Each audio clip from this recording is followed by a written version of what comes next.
সঞ্চারিতা গুহ।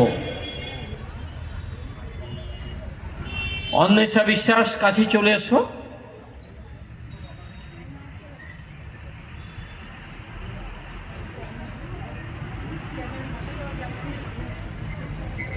নমস্কার। সুকুমার রায়ের লেখা কবিতা গোপ চুরি। হেড অফিসের বড়বাবু লোকটি বড় শান্ত, তার যেমন মাথার ব্যামো কেউ কখনো জানতো। দিব্যি ছিলেন খোশ মেজাজে, চেয়ার খানি চেপে একলা বসে ঝিমঝিমিয়ে হঠাৎ গেলেন খেপে। আজকে উঠে হাত পা ছুড়ে চোখ চিকারে গোল, হঠাৎ বলেন গেলুম গেলুম আমায় ধরে তোল।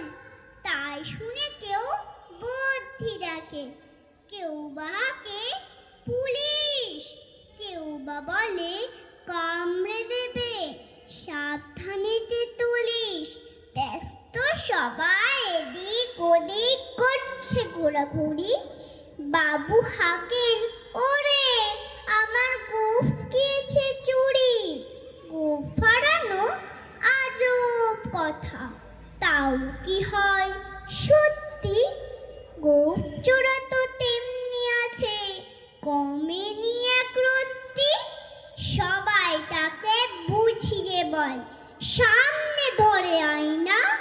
মোটেও গোঁফ হয়নি চুরি, কখনো তা হয় না।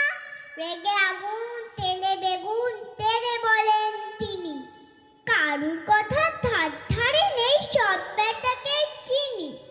নোংরা ছাটা খ্যাংরা ছাটা বিচ্ছিরি আর ময়লা, এমন গুপ্ত রক্ত জানি শ্যাম বাবুদের গয়লা। এ গোপ যদি আমার বলিস করবো তোদের জবাই। এই না বলে জরিমানা করলেন তিনি সবাই। ভীষণ রেগে ভীষণ খেয়ে দিলেন লিখে খাতায়, কাউকে বেশি লাই দিতে নেই সবাই চড়ে মাথায়। অফিসের এই বাদরগুলোর মাথায় খালি গোবর, গোপ চোরা যে কোথায় গেল কেউ রাখে না খবর।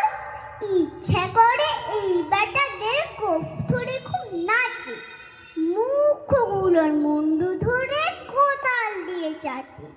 গোঁফকে বলে তোমার আমার, গোঁফ কি কারোর কেনা? গোঁফের আমি গোঁফের তুমি, তাই দিয়ে যায় চেনা। নমস্কার।